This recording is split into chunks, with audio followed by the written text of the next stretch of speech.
Hi guys, I am going to read chapter 4 of Because of Winn Dixie today. If you remember at the end of chapter 3, Opal had asked her dad to tell her 10 nice things about her mom, and he agreed.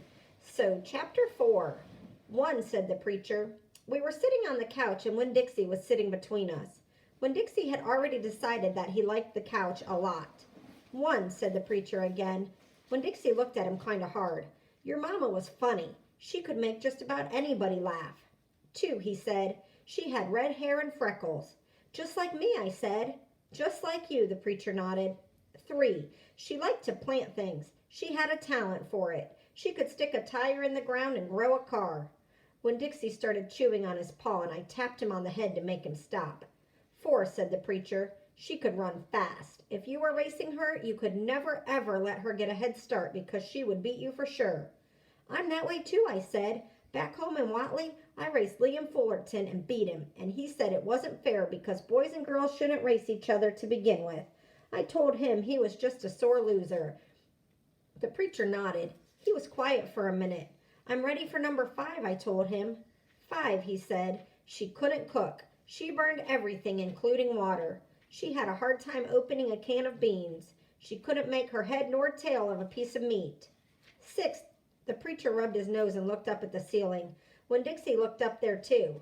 Number 6 is that your mama loved a story. She would sit and listen to stories all day long. She loved to be told a story. She especially liked funny ones. Stories that would make her laugh. The preacher nodded his head like he was agreeing with himself. What's number 7, I asked. Let's see, he said. She knew all the constellations, every planet in the nighttime sky, every last one of them. She could name them and point them out, and she never got tired of looking up at them. Number 8, said the preacher with his eyes closed, was that she hated being a preacher's wife. She said she just couldn't stand having the ladies at church judge what she was wearing and what she was cooking and how she was singing. She said it made her feel like a bug under a microscope. When Dixie lay down on the couch, he put his nose in the preacher's lap and his tail in mine. 10, said the preacher. 9, I told him.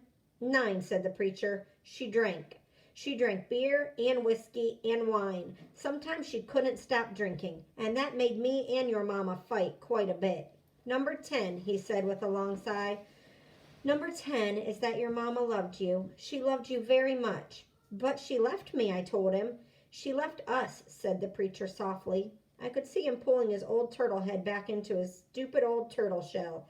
She packed her bags and left us, and she didn't leave one thing behind. Okay, I said. I got up off the couch. When Dixie hopped off too. Thanks for telling me, I said.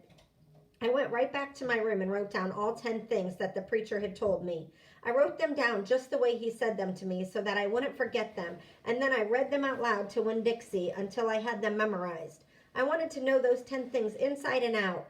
That way, if my mama ever came back, I could recognize her, and I would be able to grab her and hold on to her tight and not let her get away from me again.